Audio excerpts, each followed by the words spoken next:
কি অবস্থা, সবাই কেমন আছেন? বান্ধবী হবেন ওপার বাংলার নায়িকা ঋতুপর্ণার মতো। ঋতুপর্ণা হচ্ছে আসল বান্ধবী। বন্ধুর কোনো খোঁজ খবর নাই, এই জন্য অস্থির হয়ে গেছে আমাদের বাংলাদেশের সাবেক এমপি ফেরদৌস। নায়ক ফেরদৌসের কোনো খোঁজ খবর নেই, কিছুদিন হয়েছে ওনার কেউ কোনো খোঁজ দিতে পারতেছেন না। এইদিকে ফেরদৌসের বান্ধবী ঋতুপর্ণা, নায়িকা ঋতুপর্ণা একদম অস্থির হয়ে গেছেন। উনি বলতেছেন ফেরদৌস কোথায় আছে, কি করছে, কি খাচ্ছে, কিচ্ছু জানি না। যদি কেউ একটু খোঁজ দিতে পারতেন, একটু চিন্তামুক্ত হতাম। সত্যি খুব খারাপ লাগছে ওর জন্য। দেখেন, এরকম বান্ধবী তো দরকার না। আপনাদের মতো সেলফিশ টাইপ বন্ধু বান্ধবের তো কোনো দরকার নাই। দেখছেন বন্ধুর বিপদে বান্ধবী কেমন অস্থির হয়ে আছে। এরকম বান্ধবী কিন্তু লাইফে দরকার। যাই হোক, এখন আমরা তো শুনছিলাম বান্ধবীর বাসায় নাকি বন্ধু আছে। এখন বান্ধবী বলতেছে বান্ধবী নাকি জানেই না বন্ধু কই আছে।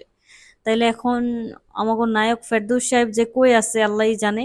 বেচারির তো কোনো খোঁজ খবর নাই, আর উনিও তো ধরা দিতেছেন না। উনি জানেন ধরা দিলে পাবলিকের গণদোলাই খায় অবস্থা পুরাই খারাপ হয়ে যাইব। এই জন্য কিন্তু নায়ক ফেরদৌস একটু আড়ালে আবডালে আছেন। এখন ধরা কি আদৌ দিবেন কি দিবেন না সেটাই ভাবার বিষয়, নাকি চিরস্থায়ী আপনার ওই ভারতে বাসিন্দা হয়ে যাবেন সেটাও দেখার বিষয়। এখন দেখি আমরা কি হয়।